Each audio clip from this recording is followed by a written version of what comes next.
People around the world are remembering former President George H.W. Bush. He passed away Friday night at the age of 94. Hillary Lane has the latest from New York. Texas A&M students gathered overnight at President George H.W. Bush's library and museum to pay tribute to the 41st president. He was such a wonderful man, and this school is founded on his style of public service and selfless service. In a statement, his oldest son, President George W. Bush, called his father a man of the highest character and the best dad a son or daughter could ask for. The elder Bush's death comes about 8 months after the passing of his wife, Barbara Bush. I think he's the wisest, smartest, most decent, caring person I know. A World War II hero, Texas congressman, and CIA director, Bush served as Ronald Reagan's vice president for 8 years before becoming the 41st president of the United States in 1989. I will faithfully execute the office of President of the United States. During his one term in the White House, Bush played a key role in the reunification of Germany and took on Saddam Hussein for invading Kuwait, which led to the first Gulf War. He lost his re-election bid to Bill Clinton in 1992, who released a statement remembering the elder Bush's long life of service, love, and friendship.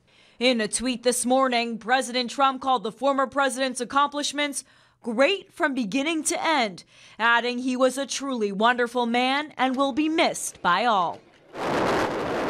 After leaving the White House, Bush 41 remained active and even went skydiving to celebrate his 80th, 85th, and 90th birthdays. Hillary Lane, CBS News. Former President Bush is survived by 5 children and 17 grandchildren. And George H.W. Bush made some visits here in Billings during his presidency. Once was for an anti-drug rally July 20th, 1990. And again in 1992, where he held an event at Pioneer Park. Here's a peek at some of our archived footage. Remember Teddy Roosevelt talking about next to the national security of the United States is the kind of state of play, the state of the natural environment that we leave our kids. You people in Montana have it, you understand it, you're compatible in terms of growth and building, but you're always respectful of the outdoors and the environment, and I'm here to salute you and wish you all very well indeed, and thanks for this warm Montana welcome. It's outstanding. National statistics. Last year, the state of Montana reported a decrease in the number of drug abuse violations. And it is news like this that deepens my faith, my conviction, that together we can win this national war against drugs.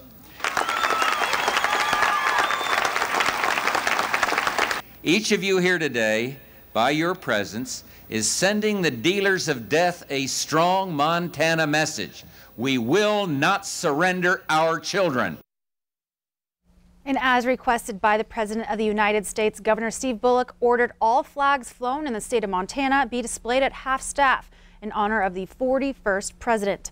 Also today, MTN received word from Jon Tester's team telling us the team was informed by CBS that due to the death of George H.W. Bush, the scheduled guest appearance of Jon Tester on the Face the Nation tomorrow has been canceled. In other news, the Seawolves, an Anchorage, Alaska basketball team, were wheels up yesterday, leaving Anchorage just 5 minutes before a devastating earthquake hit and arrived in Billings last night. To face off the MSUB's men's basketball team. The team went directly to Alterowitz Gym for a shoot-around after landing at Billings Logan International Airport. Coach Rusty Osborne said the team members were able to contact their family and friends and find out they were all right. He added the team has prepared for tonight, just like any other road game.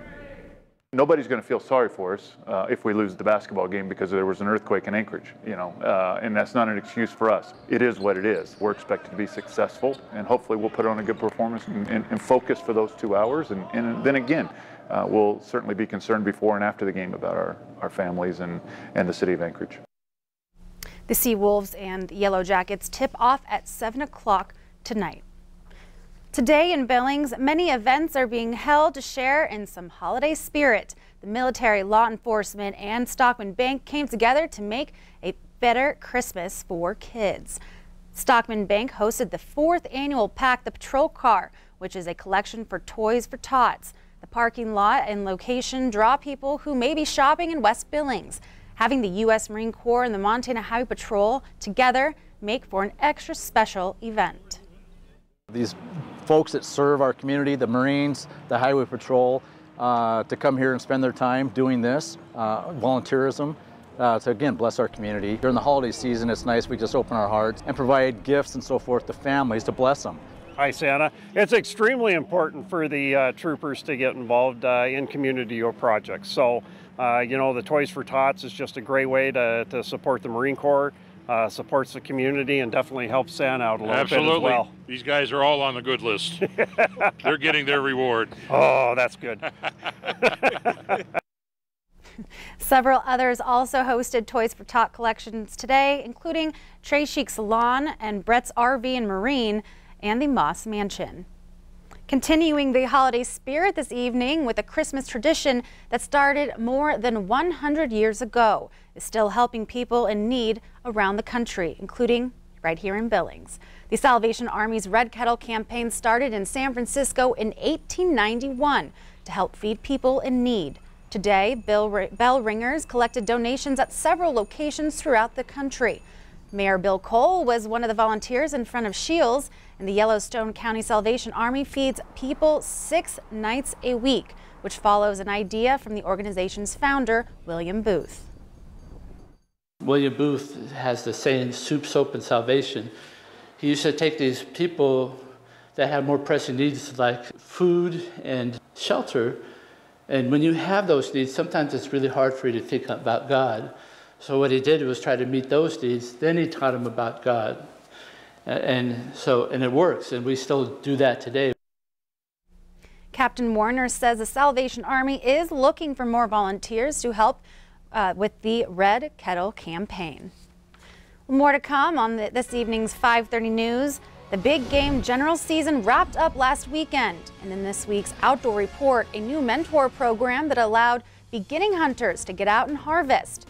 And later in sports, after a week of preparation, the Cats finally see what NDSU is all about on the field. Highlights from Fargo on the way. And let's check in first with meteorologist Connor Pregitzer over in the Weather Center. Well, you joined us a little bit late here this evening, and some snow might be joining us a little bit later here as well. I'll break down the full forecast for you coming up in just a little bit. You're watching MTN News with Zoe Zandora, Storm Tracker weather with Connor Pregitzer, and sports with Casey Conlon.